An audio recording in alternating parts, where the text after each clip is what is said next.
a gente fala muito de pós-biótico, que Uhum. é muito interessante que aquilo que a bactéria produz, às vezes ele é mais eficiente para a gente do que a própria bactéria, dependendo de que bactéria que eu estou falando, ou dos fungos também, de que levedura que eu estou falando.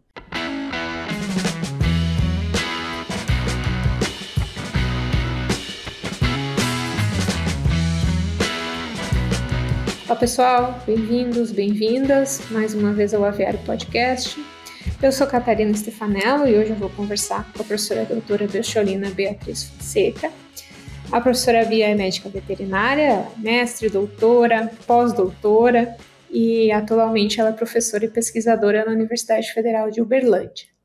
Obrigada de novo, professora, por aceitar o nosso convite e por nos dar a oportunidade de abordar mais um tema no Aviário Podcast. Eu que agradeço o convite, eu acho fantástico o trabalho de vocês, esse tipo de divulgação e de compartilhar conhecimento, né, entre a academia, entre as empresas. Para mim, isso é um trabalho muito interessante, que engrandece não só os pesquisadores que participam, e também aquelas pessoas que querem ter um contato mais íntimo, né? E a gente pode chamar isso de democratização da ciência, que é algo que eu me interesso bastante.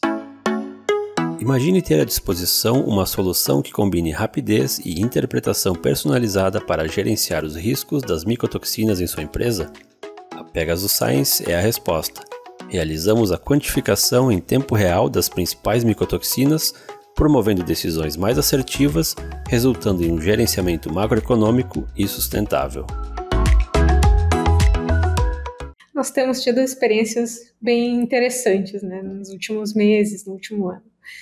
A professora Bia já participou de uma conversa com o professor Marcos Café, né, alguns meses atrás, falando sobre a prevalência de Campylobacter na avicultura. Eu assisti, quero aproveitar para deixar dicas, se alguém não acompanhou, acessem lá o Aviário Podcast nas plataformas de áudio, vídeo, e vocês vão poder acompanhar como que foi esse episódio sobre Campylobacter, com várias informações práticas que a professora trouxe, estratégias de controle, inclusive abordou nesse episódio que teve uma repercussão muito boa, então não percam, não deixem de acompanhar. Bom, eu acredito que nós sempre temos algum assunto, né, para uma boa conversa, né, professora Bia? Mesmo que a gente não se conheça, está se conhecendo agora, a gente tem condições de entrar ali em alguma área relacionada com a avicultura e conversando sobre ela. Quando o professor Café fez a sua apresentação no episódio anterior da conversa de vocês, ele mencionou o seu trabalho em sanidade, produção avícola e também envolvendo a nanobiotecnologia, né? Falou de uso de embriões de galinhas como modelo experimental para fármacos, infecções, falou de estudos de alternativas ao uso de antimicrobianos em aves, né? Podendo inclusive unir todas essas áreas, né? Que eu acho que é um pouco daquilo que a gente pode conversar hoje. Então, eu acho que isso é algo interessante para nós explorarmos hoje, professora. Pode ser? Claro, pode ser sim. Bom, meu foco inteiro, assim, são várias linhas, mas eu vou tentar resumir em uma, que é diminuir o uso de antimicrobianos. Não porque eu não goste deles, pelo contrário, eu acho que eles são extremamente importantes, mas que devem ser usados no momento certo, né? Então, todas as minhas linhas, elas estão linkadas de algum modo nessa diminuição do uso de antimicrobianos. E então, eu vou começar falando da nanobiotecnologia, porque ela é uma aliada para isso. Então, o que a gente faz, né? Nós temos uma equipe, é claro que nós temos pessoas que são farmacêuticas, são químicos, para ajudar nisso tudo, em que a gente pega alguma molécula, alguma substância conhecida, o antibiótico, por exemplo, a gente tem casos em que a gente usa antibiótico, e a gente tenta deixar ele mais fácil de ser entregue. Então, a gente melhora o delivery. Então, a principal função para nós aqui na nanobiotecnologia, embora ela tenha várias, é melhorar delivery. O que ela faz? Ela diminui a molécula a ponto dela ficar menor ou aproximadamente igual a um nanômetro. Então, ela fica muito pequena. Isso faz com que, vamos pegar, por exemplo, o antibiótico. Eu pego uma molécula que eu tinha uma meia-vida, e eu vou alterar a minha vida dessa molécula, dessa substância. Então, essa substância ela vai ficar eu vou ter agora uma meia-vida maior. Isso faz com que eu aumente o intervalo entre doses. E no caso do ser humano, eu tenho até casos de antibiótico que pode ser dado em uma dose única, porque o delivery vai ser diferente. Ele vai ser entregue, mas ele vai ser entregue não rapidamente, ele vai ser entregue de forma bem mais vagarosa. Junto com isso, eu posso fazer também com que esse antibiótico seja modificado a ponto da bactéria deixar de ser resistente a ele, porque ele fica tão pequenininho que ele consegue driblar a bactéria de uma forma mais fácil. Então, sim, a gente tem alguns antibióticos modificados com a nossa colega, a professora Lígia, que tem feito esse trabalho. E nós temos outros trabalhos com nanobiotecnologia, por exemplo, modificando óleos essenciais. Isso também vai melhorar o delivery. Um outro exemplo, que depois é uma outra linha que a gente trabalha, que é uma linha que eu gosto muito, que é a teranóstica, que é quando a gente envolve a terapia e o diagnóstico, é quando a gente seleciona peptídeos que são muito pequenininhos, peptídeos bem pequenos, mas que são altamente específicos, ou como ligantes, ou como miméticos de uma bactéria, ou de um epítopo de uma bactéria, ou de um vírus. Então, a nanobiotecnologia é um mundo enorme de lipídios, de polímeros, em que a gente tenta utilizar para melhorar um fármaco ou para melhorar algum produto que nós mesmos desenvolvemos. Uhum, muito bem. Eu sempre falo assim que o nosso público aqui do podcast ele é bem diverso, então foi desvendada a nanobiotecnologia inicialmente e a professora já deu várias dicas de temas que você gosta de trabalhar. Eu queria começar nesse conhecimento de que vocês têm utilizado a nanobiotecnologia para testes, né, com aditivos alternativos aos antimicrobianos, que é, sem dúvida, uma área importante comercialmente e também em pesquisa, né, que permite que, né, muitos produtos sejam melhorados, inclusive. O que você tem de detalhes assim para compartilhar conosco sobre esse seu trabalho com nanobiotecnologia, professora Bia? Eu tenho alguns exemplos, né? Então, a gente tem um projeto com uma partícula modificada, é uma norfloxacina. Esse projeto já está em fase clínica, junto com a MCTI, com a empresa, em que a norfloxacina é um exemplo bom, porque ela é um fármaco que tem baixa absorção.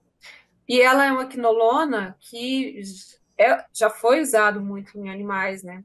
Então, o que a gente fez? A gente criou uma nanopartícula híbrida de polímero e de lipídios, em que a gente melhorou o delivery, diminuiu a toxicidade, aumentou o intervalo entre doses e conseguiu fazer com que a norfloxacina ela fosse absorvida pelo trato gastrointestinal de uma forma mais eficiente. É claro que a gente já fez o trabalho até em roedores, né? Então agora a gente, na verdade, a minha ideia inicial era usar em aves, mas por conta dos custos, a gente acabou decidindo ir para o PET. Então a gente está fazendo esse trabalho para o PET. Mas nada impede de no futuro existir tais trabalhos com aves.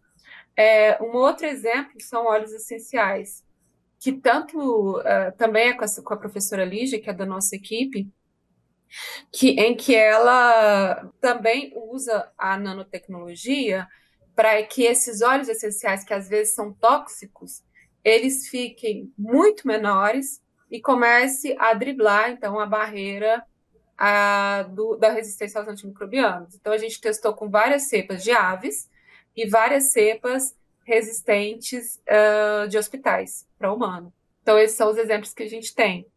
Outros exemplos que não é a nanobiotecnologia, porque a nanobiotecnologia é uma forma de delivery, mas a gente tem outros. É quando a gente usa polímeros para melhorar essa entrega também, que a gente tem feito com uma empresa que também está em teste final. Talvez, pensando na minha área, assim, mais voltada à nutrição e as demandas que a gente tem recebido de empresas de aditivos, um dos aditivos que mais foram avaliados nos últimos anos foram probióticos, né? Vocês têm feito avaliações também com probióticos aí? Aí o probiótico ele entra como outra linha, que é uma linha de alternativos, que em que a gente ainda não usa a nanobiotecnologia, porque o que a gente pode fazer é melhorar o encapsulamento. A gente melhora o delivery, mas por encapsulamento, não por nanobiotecnologia, porque a bactéria por si só ela já é muito grande, né? Então, o que a gente tem feito aqui, a gente tem várias linhas de trabalho. Então, como pesquisa, então a gente tem várias cepas e a gente escolhe aquelas melhores para aquele objetivo que se deseja.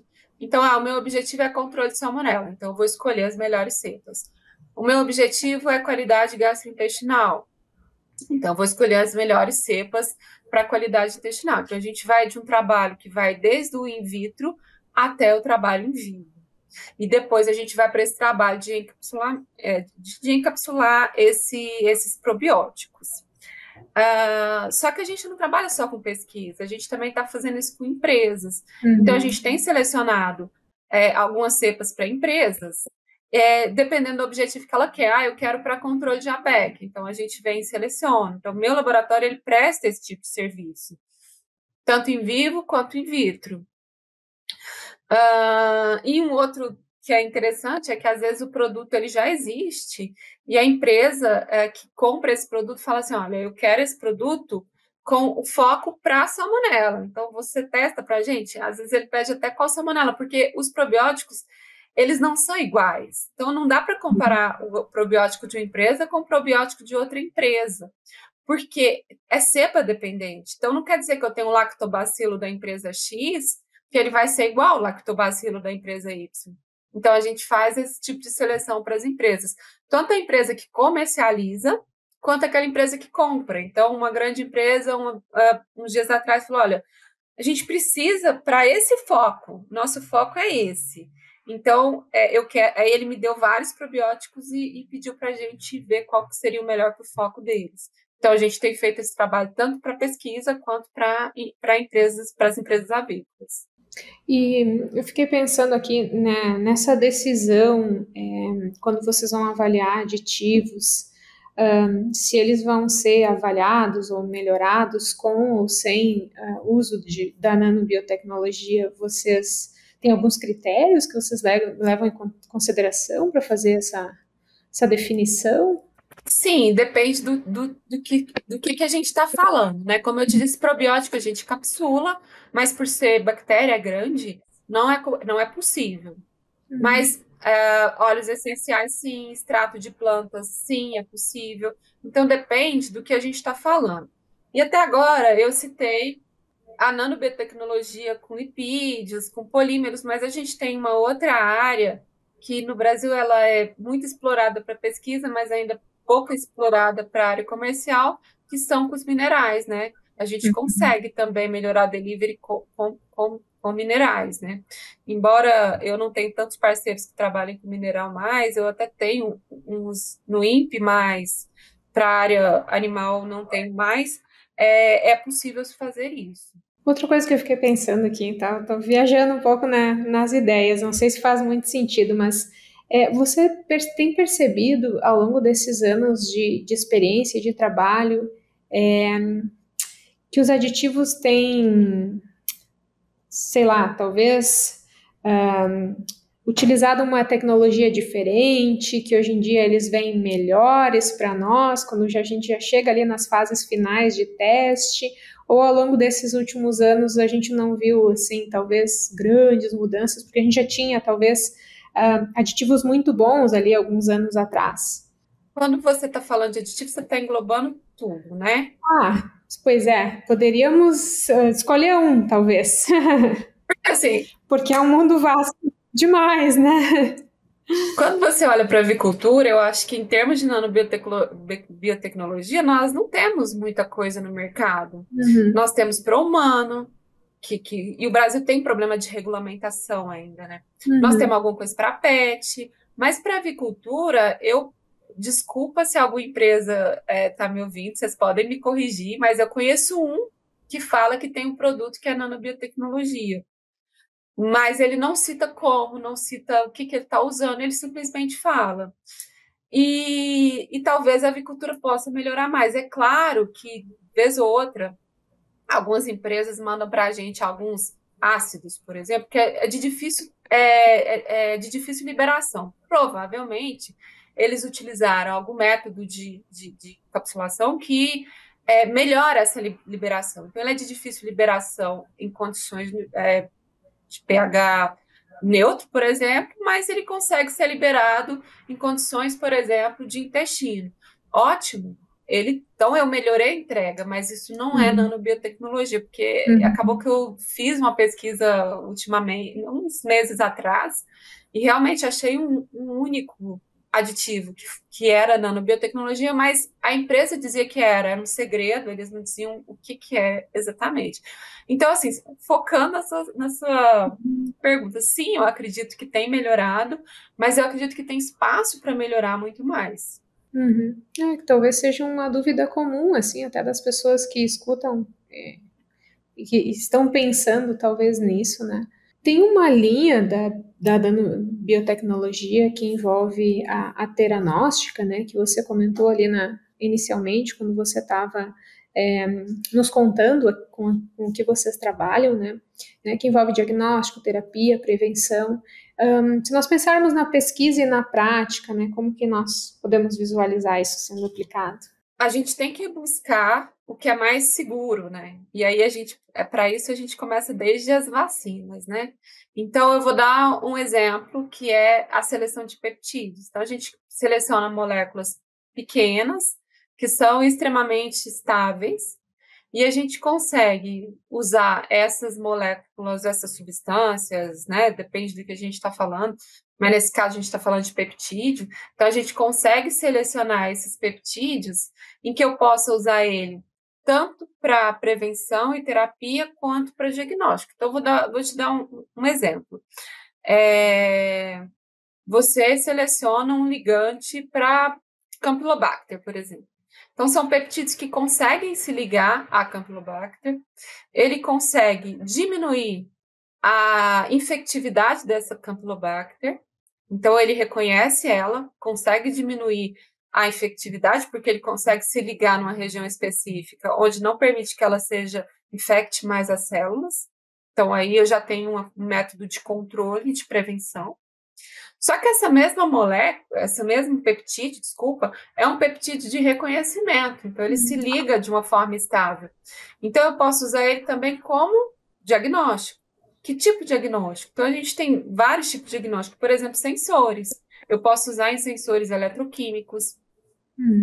Eu posso utilizar ele como imunodiagnóstico, como, por exemplo, esses testes rápidos. Então, na avicultura também a gente tem muito ELISA, mas em que isso pode ser desenvolvido para a avicultura. Então, a gente tem feito esse trabalho também.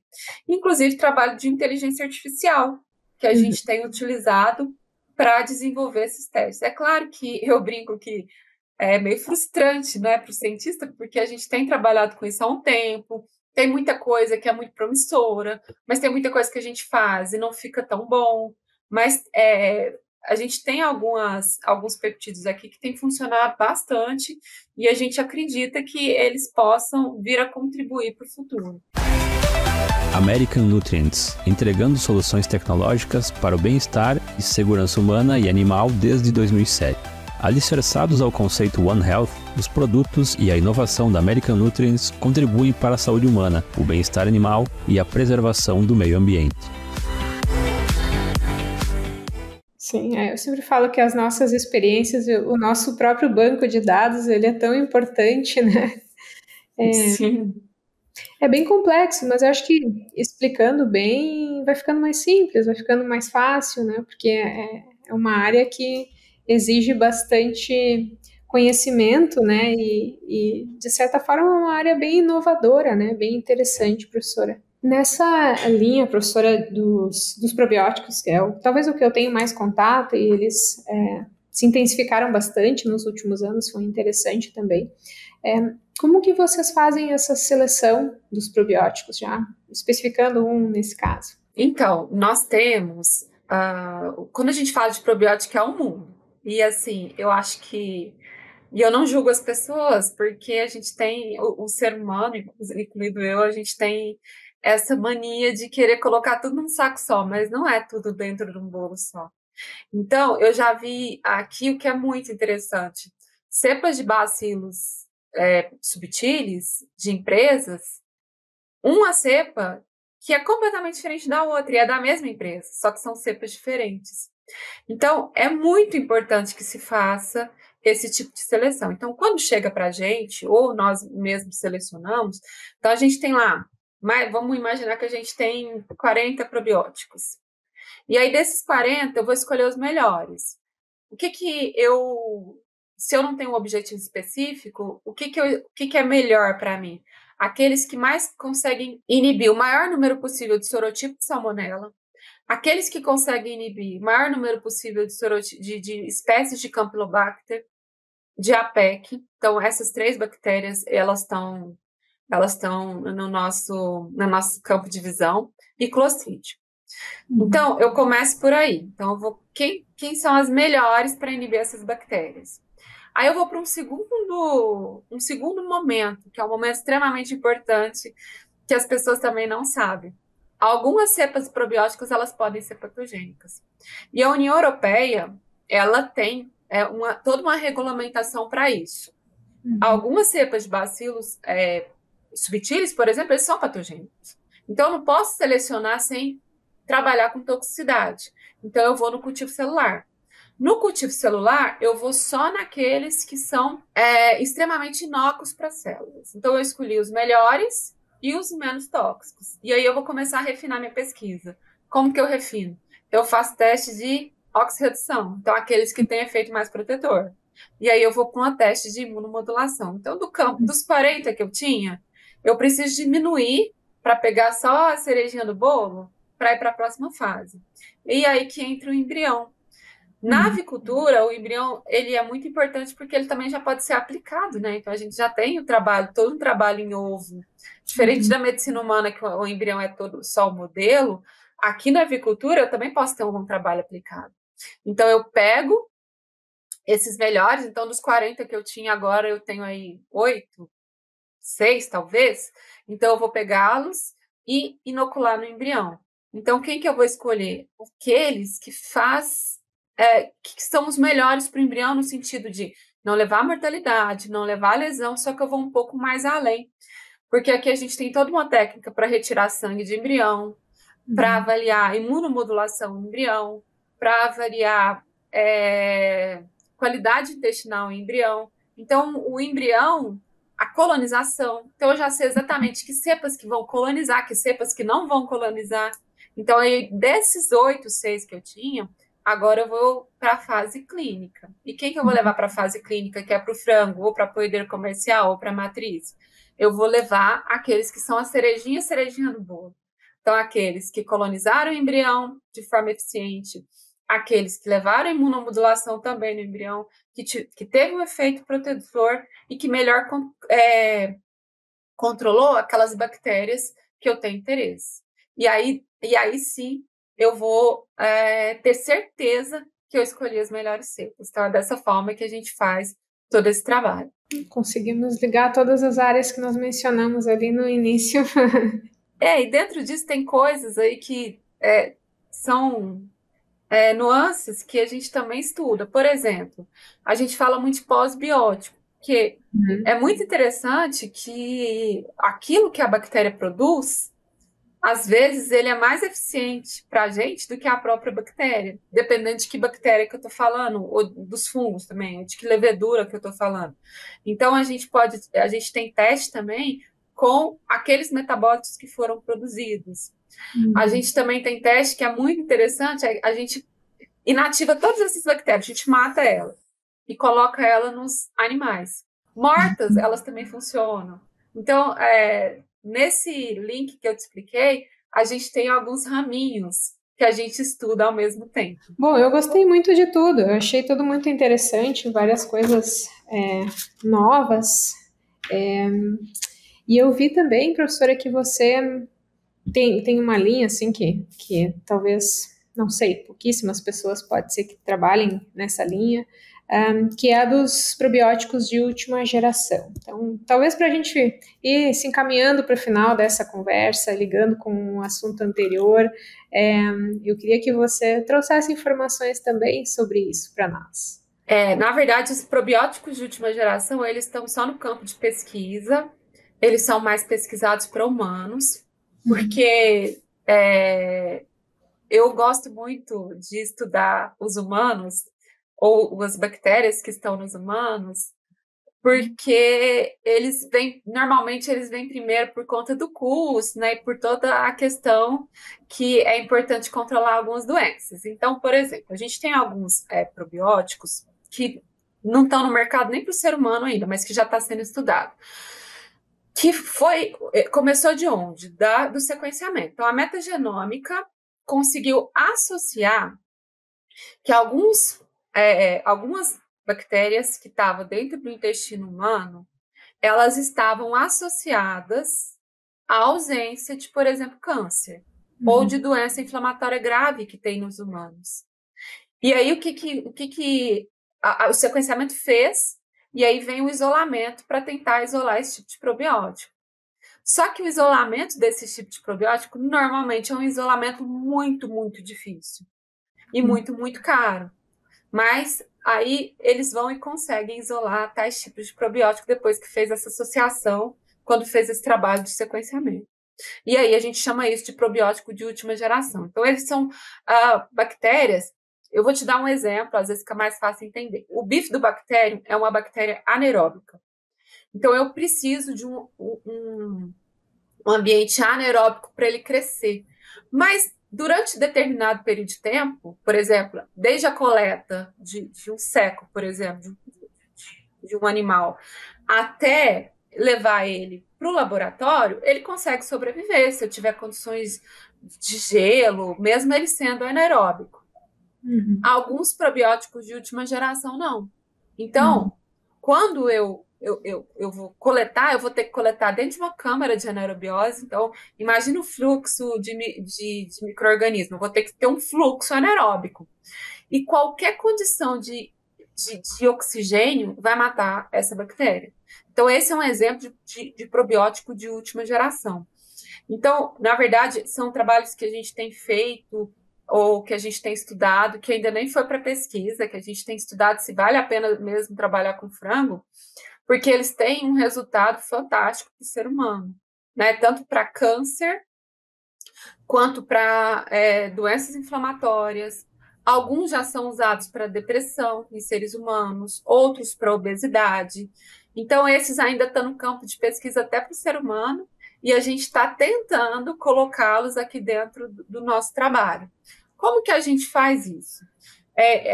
Por exemplo, a gente faz o sequenciamento, e aí também nós temos parceiros que fazem o sequenciamento do frango para comparar aquele frango que tem aquela performance melhor, qual que são as bactérias que ele tem mais no trato gastrointestinal? Será que é uma bactéria que a gente ainda não isolou? Opa, então vamos tentar isolar essa bactéria para tentar utilizar ele como um probiótico de última geração. Então, é um campo muito vasto que ainda tem que ser muito explorado, e a avicultura ainda a gente ainda está começando com isso, né? A gente sabe que alguns países já têm estudos mais avançados, mas que, no momento, talvez ainda vai demorar alguns anos, justamente pelo custo, pelo trabalho, e porque se conhece muito pouco ainda. Sim, a gente vai pegando as ideias, né, de outras áreas que muitas vezes servem para a nossa, e é bem interessante tudo isso. Bom, professora Bia, obrigada mais uma vez pela conversa, pela sua disponibilidade. Certamente sobraram assuntos para novas conversas, mas eu hoje gostaria de te deixar bem à vontade, para passar uma mensagem final para as pessoas que nos acompanharam até agora. Eu acho que é uma mensagem que eu sempre passo para as pessoas, não da avicultura, porque eu acho que a avicultura está até muito mais avançada, porque nós trabalhamos aqui com parceiros de outras áreas, equinos, de cães, E eu percebo que a avicultura está muito mais avançada. Mas mesmo assim, como a gente tem contato com muitas empresas, a gente ainda vê que tem pessoas que não acreditam nos probióticos ou nos outros alternativos, porque probiótico é só um dos alternativos, né? E porque um produto não funciona, ele já fala, não, isso não funciona. Como eu disse, é cepa específico. Então, você vai ter que achar o seu produto certo. E tem muita gente que ainda não acredita em resistência. Então, assim, a gente está em 2024 e muita gente ainda não acredita nisso. E as bactérias aqui no laboratório se recombinam e se modificam quase que em tempo real. Então, eu chamo todo mundo para pensar nesse assunto. E quando vocês quiserem saber mais, conversar, eu e os meus alunos, os pesquisadores aqui, nós estamos disponíveis para conversa, porque essa é uma das nossas funções, que é a função de levar um produto para a mesa do consumidor o mais saudável possível. Isso entra no tema resistência aos antibióticos. Obrigada, nós também agradecemos. Quero agradecer a todos que nos acompanharam hoje. Espero que tenham gostado. Obrigado e até uma próxima.